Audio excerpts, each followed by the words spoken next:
Dear students, welcome to GCU Learning Management System. Dear students, आज का जो हमारा लेक्चर है वो टाइप्स ऑफ ऑर्गेनिक रिएक्शंस में से रीअरेंजमेंट रिएक्शन है। अगर आपको याद हो हमने ऑर्गेनिक रिएक्शंस में से एडिशन रिएक्शन भी पढ़ लिए थे और सब्स्टिट्यूशन रिएक्शन भी पढ़ लिए। तो आज देखते हैं रीअरेंजमेंट रिएक्शंस। रीअरेंजमेंट रिएक्शन होते क्या है? रीअरेंजमेंट रिएक्शन में कार्बन स्केलेटन मॉलिक्यूल का रीअरेंज होकर एक नया कंपाउंड बना देता है। यानी फॉर एग्जांपल हमारे पास इस तरह से एटम लगे हुए थे COC, ये हमारे पास 2 कार्बन और 1 ऑक्सीजन है। ये इस तरह से रीअरेंज हो जाए कि नंबर ऑफ कार्बन एटम भी उतने ही है और ऑक्सीजन भी उतने ही है, तो ये रीअरेंजमेंट हुई। यानी एटम की पोजीशन बदल गई है, बॉन्डिंग अरेंजमेंट चेंज हो गई है। तो एक मॉलिक्यूल रीअरेंज होकर एक नया कंपाउंड बना देता है रीअरेंजमेंट रिएक्शंस में। वन, इसमें होता क्या है, एक सब्स्टिट्यूएंट एक जगह से दूसरी जगह शिफ्ट हो जाता है मॉलिक्यूल के अंदर ही, यानी इंट्रा मॉलिक्यूलर है। एक सब्स्टिट्यूएंट एक एटम से शिफ्ट होगा मॉलिक्यूल के, उसी मॉलिक्यूल के दूसरे एटम पर जाकर लग जाएगा। इसका मतलब है कि एक स्टार्टिंग मटेरियल जो है उससे एक प्रोडक्ट बनेगा, लेकिन उसमें अरेंजमेंट ऑफ एटम्स और अरेंजमेंट ऑफ बॉन्ड्स ये डिफरेंट होगा।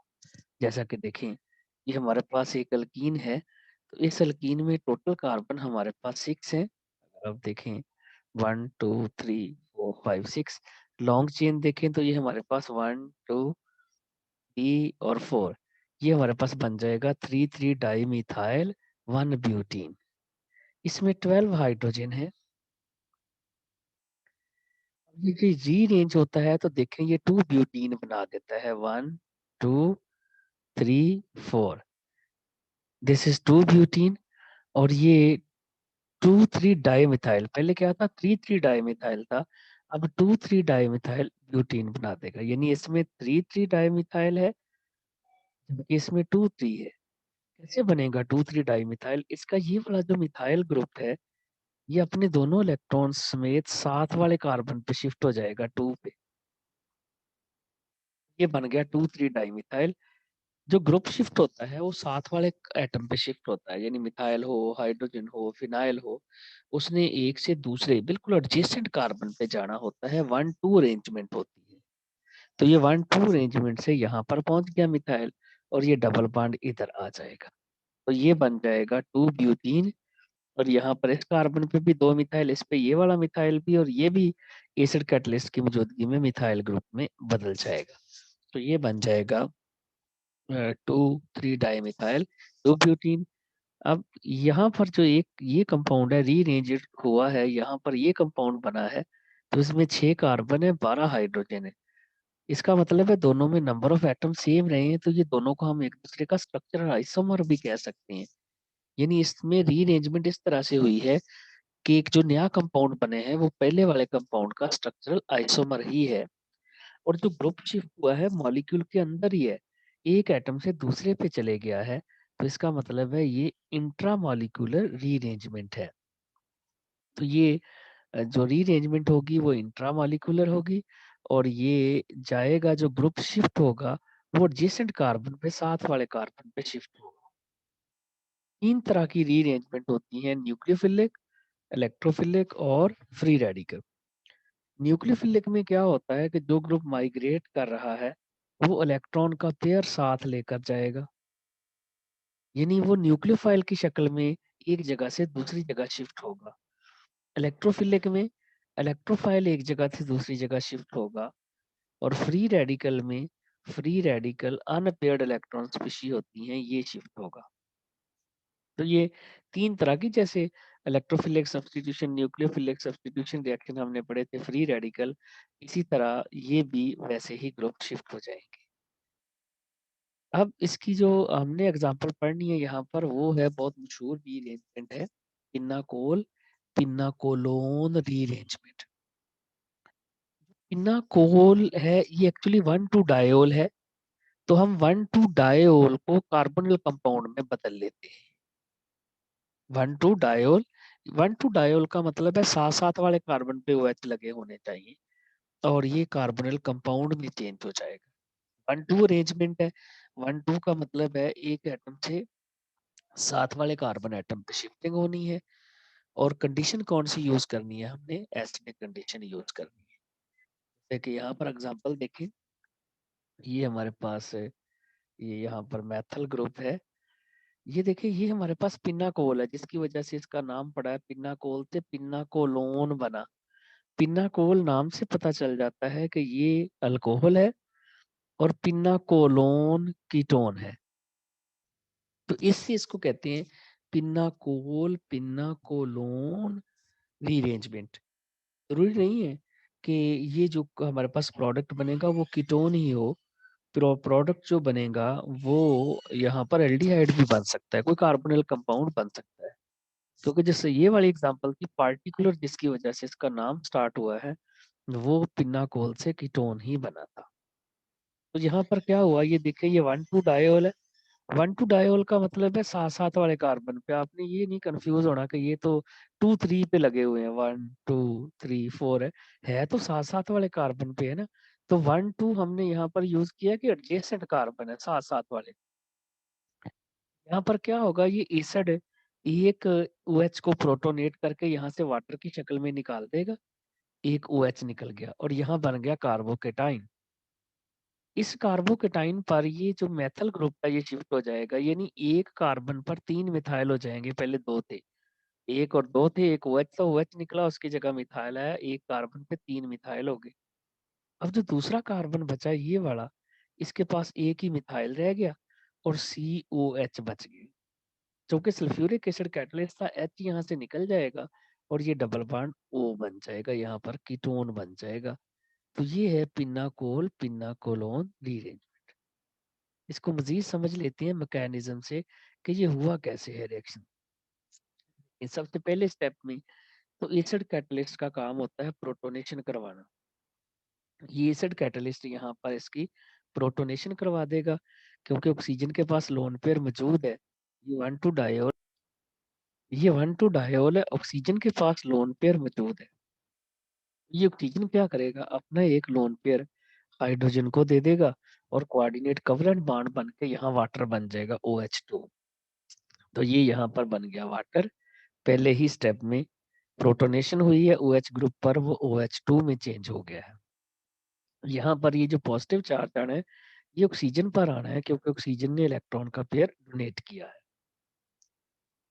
जब ये वाटर बन जाएगा तो वाटर बनने से ही यहाँ से जब निकलेगा in the form of neutral molecule, यह बड़ा अच्छा लिविंग ग्रुप बन गया है, क्योंकि न्यूट्रल मॉलिक्यूल की शक्ल में निकल रहा है। तो ये जाते हुए क्या करेगा, इस कार्बन पर जब ये निकलेगा तो इस कार्बन पर पॉजिटिव चार्ज छोड़ जाएगा, यानी यहाँ पर हमारे पास कार्बोकेटाइन बन जाएगा, टर्शरी कार्बोकेटाइन।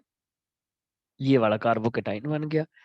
तो ये नेट रिजल्ट अभी तक क्या निकला है, हमने यहाँ से एक OH ग्रुप को निकाल दिया है। किस फॉर्म में, एसिड कैटालिस्ट ऐड किया है और कैटालिस्ट जो है उसने इसको वाटर की शक्ल में कन्वर्ट करके निकाल दिया है। याद रखना है अभी एसिड कैटालिस्ट रिएक्शन में मौजूद है, उसने भी निकलना है। तो ये अब नेक्स्ट स्टेप में ग्रुप माइग्रेट करेगा। ये जो मेथल ग्रुप है ये मिथाइल ग्रुप अपना इलेक्ट्रॉन का पेयर लेकर, इलेक्ट्रॉन पेयर समेत एज अ न्यूक्लियोफाइल, इसका मतलब है ये न्यूक्लियोफिलिक रीअरेंजमेंट है, ये अपने दोनों इलेक्ट्रॉन समेत दूसरे कार्बन पे शिफ्ट हो जाता है जिसपे पॉजिटिव चार्ज है। एक्चुअली क्या होता है, ये जो लोन पेयर है ये ड्राइविंग फोर्स है। ये लोन पेयर यहाँ पर शिफ्ट होता है डबल बॉन्ड बनाने के लिए और फिर मिथाइल ग्रुप शिफ्ट होता है। तो ये लोन पेयर ड्राइव कर रहा होता है माइग्रेशन को। तो हम इसको स्टेप वाइज देख लेते हैं। तो हम पहले क्या करते हैं, पहले हम मिथाइल ग्रुप शिफ्ट कर लेते हैं। तो यहाँ पर देखें, पहले हमने मिथाइल ग्रुप शिफ्ट कर दिया, यहाँ 3 मिथाइल ग्रुप हो गए। जब मिथाइल यहाँ से इलेक्ट्रॉन का पेयर लेकर जाएगा तो यहाँ पर कौन सा चार्ज छोड़ जाएगा, पॉजिटिव। अब ये लोन पेयर वापस आके यहाँ पर क्या बनाएगा, डबल बॉन्ड, और एसिड कैटलिस्ट यहाँ से ये H जो है ये निकल जाएगा। एक्चुअली यहाँ पर ये दोनों इलेक्ट्रॉन जो हैं, ये वाले इलेक्ट्रॉन, ये दोनों इलेक्ट्रॉन यहाँ शिफ्ट हो जाएंगे और यहाँ से एसिड कैटलिस्ट H+ की शक्ल में अपने दोनों इलेक्ट्रॉन छोड़कर चले गया, ये एसिड है। तो रिजल्ट क्या निकला, यहाँ डबल बॉन्ड बन जाएगा और इस तरह से ये हमारे पास जो है ये कीटो कंपाउंड बन जाएगा, पिनाकोलोन। तो ये पिनाकोल था, साथ-साथ वाले कार्बन पे OH थे, एंड पे जाके पिनाकोलोन बना। ग्रुप कौन सा शिफ्ट हुआ है? ग्रुप शिफ्ट हुआ है यहाँ पर मेथल ग्रुप। अब यहाँ पर जो कार्बोकेटाइन बनना था, दो OH ग्रुप में कहाँ से प्रोटोनेशन होनी है, कौन सा OH ग्रुप प्रोटोनेट होगा? यहाँ पर देखिए अगर आप दोनों कार्बन को, तो दोनों कार्बन एक जैसे थे, ये वाला भी और ये वाला भी, दोनों कार्बन एक जैसे हैं क्योंकि दोनों के साथ मिथाइल ग्रुप लगे हुए हैं। इसके साथ भी 2 मिथाइल है, इसके साथ भी 2 मिथाइल है। इसका मतलब है हम जहाँ पर मर्ज़ी प्रोटोनेशन कर सकते थे। अगर ऐसा ना हो, अगर ये compound different, carbon atom different हो, जैसा कि एक और कंपाउंड देखें, ये वाला है। इसमें देखें ये वाला जो कार्बन है, इस कार्बन के साथ दोनों हाइड्रोजन है, ये वाले, और जो कार्बन दूसरा है उसके साथ एक हाइड्रोजन और एक फिनाइल है। साथ ही यहाँ पे हाइड्रॉक्सिल ग्रुप लगे हुए हैं दोनों। ये हाइड्रॉक्सिल है, ये भी हाइड्रॉक्सिल है। इसका मतलब ये है तो पिनाकोल ही है। और फिर यहाँ पर देखें ये जो कार्बन है OH ग्रुप वाला, इसके साथ दोनों हाइड्रोजन है, इसके साथ है बेंजाइल और सॉरी फिनाइल और हाइड्रोजन है। तो अब हमें यहाँ पर डिसाइड करना है कि कौन सा OH निकलेगा तो स्टेबल कार्बोकेटाइन बनेगा। That hydroxyl group is protonated with form stable carbocation. तो अगर हम यहाँ पर दोनों कार्बन पे प्रोटोनेशन करके देख ले, पहले इस OH को प्रोटोनेट करते हैं। जब इस OH को प्रोटोनेट करेंगे तो ये वाटर बन जाएगा, OH2 बन जाएगा।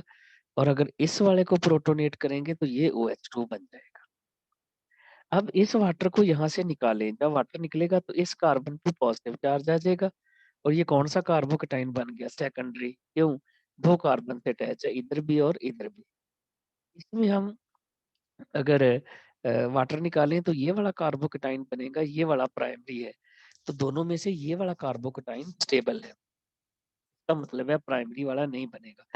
ये ना सिर्फ सेकेंडरी है, स्टेबल है, बल्कि ये रेजोनेंस से भी स्टेबल है। देखिए जरा आप, इसमें बेंजीन रिंग के साथ जो कार्बन है उस पर पॉजिटिव चार्ज है। रिजल्ट क्या निकलेगा? वो तो कॉन्जुगेशन में आ जाएगा। बेंजीन रिंग के साथ ये वाला जो कार्बन है इस पर पॉजिटिव चार्ज है बेंजीन रिंग के साथ। तो इसका मतलब है इसमें दो वजूहात होगी है स्टेबल होने की, एक तो रेजोनेंस वाली और दूसरी वजह ये सेकेंडरी भी है। तो इसका मतलब है ये वाला फिर कार्बोकेटाइन नहीं बनेगा, ये यहाँ पर प्रोटोनेशन नहीं होगी इस कार्बन पे। तो हमने प्रोटोनेशन उस OH पे करवानी है जहां से स्टेबल कार्बोकेटाइन, यानी वो कार्बन जिस पर OH ग्रुप लगा है, आपने देख लेना है कि वो कार्बोकेटाइन कौन सा बनाएगा। जो ज्यादा स्टेबल कार्बोकेटाइन बनाएगा वो प्रोटोनेट होगा। अब यहाँ से क्या होगा? माइग्रेशन होगी। ये जो हाइड्रोजन है ये इस कार्बन से इस कार्बन पे शिफ्ट होगा। कौन शिफ्ट करवाएगा? ये actually lone pair driving force है, ये यहाँ आएगा। जब यहाँ डबल बॉन्ड बनेगा तो ये वाला H दूसरे कार्बन पर शिफ्ट हो जाएगा। इस तरह से यहाँ पर देखें ये हाइड्रोजन यहाँ से इस कार्बन पे आ गया। इस कार्बन पे पहले एक ही हाइड्रोजन था, अब दो हाइड्रोजन हो गए। ये लोन पेयर यहाँ आएगा। हम स्टेप वाइज कर रहे हैं, अदरवाइज ये एक ही स्टेप में शिफ्ट हो जाता है, ये यहाँ आता है और ये ग्रुप शिफ्ट हो जाता है। ड्राइविंग फोर्स ये है। फाइनली हमारे पास ये वाला प्रोडक्ट बन जाएगा एल्डिहाइड। ये देखें ये लोन पेयर यहाँ आया तो ये C डबल बॉन्ड OH बन गया, एल्डिहाइड बन गया, कार्बोनिल कंपाउंड बन गया।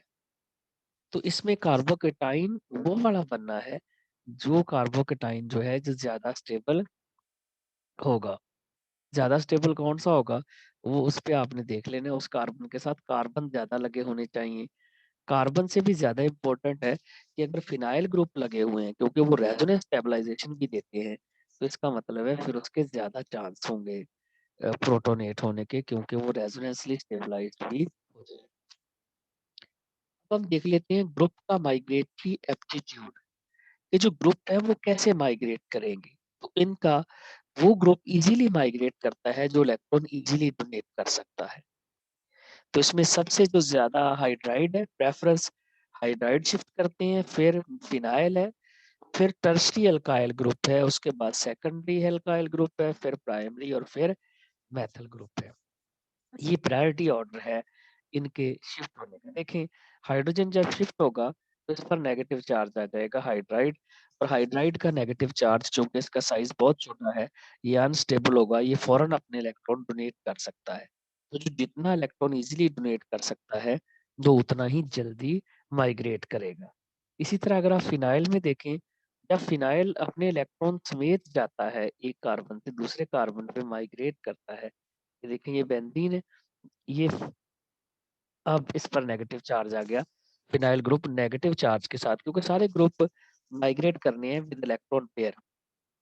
तो ये नेगेटिव चार्ज चूंकि कार्बन कार्बन डबल बॉन्ड पे आ गया, इसका मतलब ये हाईली अनस्टेबल है, ये भी इलेक्ट्रॉन फॉरन डोनेट कर देगा। अब अल्काइल ग्रुप बच गए हैं। अल्काइल ग्रुप में देखें इस कार्बन पे नेगेटिव चार्ज है शिफ्ट होने वाले कार्बन पे। अगर यहाँ तीनों कार्बन लगे हों तो कार्बन क्या करते हैं, कार्बन इलेक्ट्रॉन डोनेट करते हैं। इसका मतलब है ये भी इसको इलेक्ट्रॉन डोनेट करेगा, ये भी डोनेट करेगा, ये भी डोनेट करेगा, तो इसकी इलेक्ट्रॉन कैरी करने की टेंडेंसी, इसके पास चार्ज डेंसिटी ज्यादा हो जाएगी, ये इलेक्ट्रॉन इजीली डोनेट कर सकता है, टर्शरी है। फिर अगर सेकेंडरी को देखें तो उसके साथ जो इलेक्ट्रॉन डोनेट करने वाले ग्रुप है वो दो हैं, तो इसका मतलब है इसके पास इलेक्ट्रॉन डोनेट करने की टेंडेंसी दूसरों को, या एच है। अब इस कार्बन पर काफी ज्यादा नेगेटिव चार्ज है, ये दूसरों को इलेक्ट्रॉन डोनेट करेगा, यानी इलेक्ट्रॉन पेयर समेत उसने माइग्रेट करना है यहाँ से। लेकिन टर्शरी अल्काइल जितना ये नेगेटिव चार्ज नहीं रखता, क्योंकि उसके पास दो की बजाय तीन इलेक्ट्रॉन डोनेटिंग ग्रुप। तो ये प्राइमरी वाले में देखें एक ही कार्बन लगा होता है, बाकी तो हाइड्रोजन होते हैं, और मेथल ग्रुप में सारे हाइड्रोजन होते हैं। तो ये इनका प्रायोरिटी ऑर्डर है, जिस एटम पर जितना ज्यादा नेगेटिव चार्ज होगा वो उतना इजीली इलेक्ट्रॉन समेत वहां से शिफ्ट हो जाएगा। यानी जो एटम है, जो ग्रुप है, वो दूसरे कार्बन को जहां पर पॉजिटिव चार्ज है, एक्चुअली तो इसने उस कार्बन पे शिफ्ट होना है ग्रुप ने जिस कार्बन पे पॉजिटिव चार्ज है। तो जिस कार्बन पे पॉजिटिव चार्ज है वहां जाने के लिए इसको नेगेटिव की शक्ल में जाना है, और जो जितना इजीली वहां जाकर इलेक्ट्रॉन डोनेट कर सकेगा वो उतना ही इजीली वहां पर माइग्रेट कर जाएगा। तो ये माइग्रेटरी एप्टीट्यूड आपने याद रखना है, मोस्टली यही फॉलो होगा। यहाँ पर माइग्रेटरी एप्टीट्यूड के बाद एग्जाम्पल देख लेते हैं। यहाँ पर देखें ये हमारे पास एक फिनाकोल है, इस कार्बन पे देखें ये फिनाइल है दो, और इस कार्बन पे दोनों मिथाइल है। ये और ये मिथाइल है इस कार्बन पे, और इस कार्बन पे दोनों फिनाइल है। अगर यहाँ पर पॉजिटिव चार्ज आ जाए तो इसका मतलब है ये ज्यादा स्टेबल होगा। क्यों? क्योंकि फिनाइल के साथ वो रेजोनेंसली स्टेबलाइज्ड हो जाएगा, जबकि मिथाइल वाले पे जब आएगा तो वो रेजोनेंसली स्टेबलाइज्ड नहीं होगा। तो मीन्स ये वाला जो कार्बन है, ये जो OH है, ये प्रोटोनेट होगा, ये निकलेगा यहाँ से वाटर की शक्ल में, इस कार्बन पे पॉजिटिव चार्ज आएगा। अब नेक्स्ट क्या होगा, नेक्स्ट पे जब इस पे पॉजिटिव चार्ज आ जाएगा तो मेथल ग्रुप यहाँ से इधर शिफ्ट हो जाएगा, ये मिथाइल ग्रुप इस कार्बन पे आ गया। देखें दो फिनाइल थे, अब एक मिथाइल भी आ गया। यहाँ कार्बन के साथ अब ये मिथाइल खत्म हो चुका है, इसके साथ C डबल बॉन्ड O बनेगा, एसिड कैटलिस्ट निकल जाएगा और साथ मिथाइल ग्रुप लग गया, ये पिनाकोलोन बन गया। तो ये जो कार्बोकेटाइन स्टेबल होगा वही बनेगा स्टेबल कार्बोकेटाइन। कार्बोकेटाइन सबसे स्टेबल टर्शरी होता है, उसके बाद सेकेंडरी, फिर प्राइमरी, और अगर साथ रेजोनेंसली स्टेबलाइज्ड हो तो वो सबसे ज्यादा स्टेबल होता है, क्योंकि हम रेजोनेंस को इंडक्टिव इफेक्ट पे प्रेफर करते हैं। यहाँ एक और एग्जांपल देखें, ये वाला हमारे पास है, यहाँ पर ये कार्बन, इसके साथ भी OH है और दो अल्काइल ग्रुप है, इसके साथ भी OH है और दो अल्काइल ग्रुप है, एक इधर वाला अल्काइल ग्रुप है, एक इधर वाला अल्काइल ग्रुप है। इसका मतलब है दोनों कार्बन एक जैसे हैं। अगर दोनों कार्बन एक जैसे हैं ये वाले, तो फिर किसी भी OH को प्रोटोनेट किया जा सकता है। तो हम प्रोटोनेट करते हैं इस वाले को, ये वाला, जब ये वाला प्रोटोनेट करेंगे तो यहाँ से क्या निकल गया, वाटर। इसी तरह हम ये वाला अगर प्रोटोनेट कर लें तो यहाँ से भी क्या निकल जाएगा, वाटर। जब यहाँ से वाटर निकलेगा तो इस कार्बन पे कौन सा चार्ज आ गया, पॉजिटिव। और इसी तरह जब ये वाला जो है ये इस तरह से, ये वाला डी प्रोटो, ये इसमें से वाटर निकलेगा तो यहाँ पॉजिटिव चार्ज आ गया। अब अगर आप गौर करें तो ये वाला कार्बन जो है ये भी टर्शरी कार्बोकेटाइन बना रहा है, और ये वाला भी टर्शरी कार्बोकेटाइन बना रहा है। इसका मतलब है दोनों की स्टेबिलिटी एक जैसी। अब नेक्स्ट स्टेप में ग्रुप माइग्रेट करेगा, यहाँ से एक अल्काइल ग्रुप यहाँ शिफ्ट हो जाएगा इस कार्बन पर, तो यहाँ से इसको शिफ्ट करवा देते हैं इस कार्बन पर। ये देखें ये यहाँ आ गया। जब ये यहाँ आएगा तो यहाँ पर पॉजिटिव चार्ज छोड़ आएगा क्योंकि ये दोनों इलेक्ट्रॉन का पेयर लेकर जाएगा। यहाँ कौन सा चार्ज आ गया? पॉजिटिव। ये लोन पेयर अब इधर आएगा और डबल बॉन्ड वो बना देगा। इसमें क्या होगा, इस वाले में यहाँ से ये वाला कार्बन या ये वाला कार्बन शिफ्ट करना है, तो ये वाला कार्बन जब यहाँ शिफ्ट करेंगे तो ये रिंग बड़ी हो जाएगी पहले से। यानी ये बॉन्ड यहाँ से टूटेगा, ये वाला कार्बन यहाँ से टूट के इसके साथ जाके लग जाएगा, इस कार्बन के साथ। तो इसका मतलब है अब ये रिंग पहले से बड़ी हो गई है। रिंग के अंदर एक और कार्बन ये वाला भी इन्वॉल्व हो चुका है। तो अब डायरेक्ट ये रिंग में चले गया, ये वाला कार्बन भी जब रिंग में जाएगा तो देखिएगा ज़रा 6 मेंबर्ड रिंग बन जाएगी। ये OH इस कार्बन पर है और साथ वाले कार्बन पर जो कार्बन है उसके साथ 2 अल्काइल ग्रुप लगे हुए हैं। फाइनली क्या होगा, यहाँ से एसिड कैटलिस्ट निकल जाएगा और हमारे पास कीटोन ग्रुप बन जाएगा। इसमें चूँकि दोनों जो ग्रुप हैं, दोनों के दोनों ग्रुप टर्शरी कार्बोकेटाइन, ये OH जहाँ लगा है, जहाँ भी टर्शरी बनना है, यहाँ भी टर्शरी बनना है। तो इसका मतलब है इसमें दोनों प्रोडक्ट बनने के बराबर चांस है। यानी ये वाला भी बन सकता है जिसमें 5 मेंबर्ड रिंग रहेगी और ये भी बन सकता है जिसमें 6 मेंबर्ड रिंग बनी है और जो कीटोन है, कीटोनिक ग्रुप जो है, वो रिंग के अंदर चले गया है, साइक्लिक कीटोन बन गया है हमारे पास। अब और एग्ज़ाम्पल देख लेते हैं एक। यहाँ पर देखिए ये हमारे पास एक और एग्ज़ाम्पल, यहाँ पर ये वाला जो कार्बन है, ये भी 2 अल्काइल ग्रुप से अटैच है, ये वाला भी 2 कार्बन से अटैच है। इसका मतलब है दोनों ने टर्शरी कार्बोकेटाइन बनाना है। क्यों? क्योंकि इस पर पॉजिटिव चार्ज आएगा, वो भी टर्शरी, इस पर आएगा, वो भी टर्शरी। लेकिन अगर गौर करें तो यहाँ दोनों फिनाइल हैं, फिनाइल रेजोनेंस स्टेबलाइज्ड होते हैं, तो इसका मतलब है ये कार्बोकेटाइन बनने के चांस ज़्यादा हैं, यानी इस कार्बन पर पॉजिटिव चार्ज का चांस ज़्यादा है।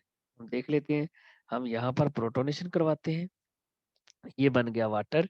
अगर यहाँ पर प्रोटोनेशन करवाएँ तो ये भी क्या बन जाएगा? वाटर। अब यहाँ से वाटर निकाल दें तो कार्बोकेटाइन कौन-सा बन गया? टर्शरी वाला। यहाँ से भी वाटर निकाल दें तो ये भी टर्शरी वाला है। लेकिन ये वाला कार्बोकेटाइन चूँकि स्टेबल है, रेजोनेंसली स्टेबलाइज़्ड है, इसका मतलब है इसके बनने के चांस ज़्यादा है और यही बनेगा। नेक्स्ट रिज़ल्ट क्या निकलेगा? माइग्रेशन होगी। माइग्रेशन, अब इस पे पॉजिटिव चार्ज आ गया है, तो इसका मतलब है यहाँ से जो ग्रुप है उसने माइग्रेट करके इस जगह से ये वाला जो कार्बन है, यहाँ से माइग्रेशन होनी इस कार्बन से, तो ये कार्बन यहाँ से बॉन्ड ब्रेक करेगा और ये कार्बन डायरेक्ट जाके यहाँ जुड़ जाएगा कार्बन के साथ। इसका मतलब है यहाँ पर जो रिंग है वो पहले से बड़ी हो जाएगी। पहले 5 मेंबर्ड रिंग है, अब ये वाला कार्बन भी रिंग के अंदर आएगा तो 6 मेंबर्ड रिंग बन जाएगी और उस 6 मेंबर्ड रिंग में एक कार्बन के साथ दोनों फिनाइल लगे हुए हैं और उसके साथ वाला कार्बन जिसके साथ दोनों फिनाइल लगे हैं, बिल्कुल साथ वाले कार्बन पे OH है, जो कि अपना H दे देगा एसिड कैटलिस्ट की शक्ल में और कीटोन बना देगा। तो इसके बनने के चांस ज़्यादा हैं, इस प्रोडक्ट के बनने के चांस बहुत कम है, क्योंकि यहाँ पर जो कार्बोकेटाइन है वो अगरचे टर्शरी है लेकिन उतना स्टेबल नहीं है जितना ये वाला स्टेबल है। तो प्रोडक्ट बनाते हुए आपने ख्याल रखना है, मेजर प्रोडक्ट, ज़्यादा प्रोडक्ट वही बनेगा जिसमें कार्बोकेटाइन जो होगा वो ज़्यादा स्टेबल होगा। तो ये था डियर स्टूडेंट्स हमारा आज का lecture. Thank you very much.